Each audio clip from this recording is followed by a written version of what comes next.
Not much going on out in the shop today, so I decided to do some fabbing in the kitchen again.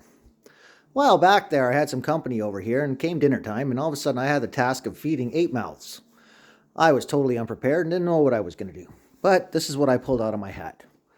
Got ourselves a little bit of ground beef, some rice, sour cream. I like the turkey gravy. Of course, we got some cheese, onion salt, garlic salt, and salt. Well, we like salt here. First off, we're going to start out with the rice. I'm going to boil a cup and a quarter of water. I like rice because it's a good filler. And if you have a lot of mouths to feed, not a whole lot going on, you just make a little bit more rice. Now we'll just put the lid on, let that cook off for itself. Now we're going to cut up some onion here. I like red onions. Red onions are my favorite. That's what I use quite a bit. And we're going to use about that much. Oh, you gotta love a sharp knife. There we go. Onions are good. Now you dump your ground beef into the frying pan here. Turn the stove on. Break her up a little bit. Put your onions in there. Yeah, get in there. Now, since we've already got onions going in, we're not going to use the onion salt on here, but we will use some of this garlic salt. A little bit of regular salt.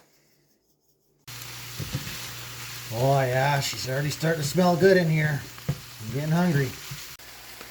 Now's a good time to start the gravy. Fire that up. Package only calls for 1 cup. We'll go a cup and a quarter. This will have a little bit extra liquid going on.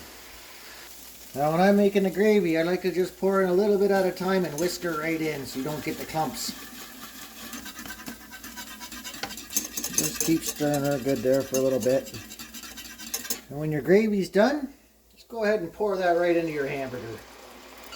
Pour it all in there. Give this little bit of a stir. Now that the rice is done, we can jazz it up a little bit. Now I did forget to mention, you're gonna need a little bit of margarine. Put a little bit of margarine in there. That is one ingredient I forgot to mention earlier. But just put that in there like that. Then nice good scoop of sour cream. That's the secret ingredient right there. It's the sour cream. That'll be good. We can add a little bit of onion salt into this.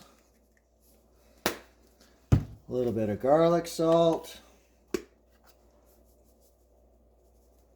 Just like that. And this time I think I'm going to put a little bit of basil in here. Just a little bit. Now you just stir this all up. Oh yeah, the rice is smelling good. Now we can go ahead and add our hamburger and gravy to the rice. Good, get it all in there. Go ahead and get her all stirred up. Now that we're all mixed up, I do like to let this little melange sit for a minute or so it kind of marinates itself. And while we're waiting for that, we'll go take care of the dishes. Yeah, the kids aren't here, so somebody's got to do the dishes. And of course, the best part of the meal right here is, of course, the cheese. Never have enough when I put it on everything. And there we have it, folks. Dinner fit for a king. And you can sure feed a lot of mouths with this in a hurry. This whole enchilada only took about 20 minutes, and that was including doing the dishes. Good deal.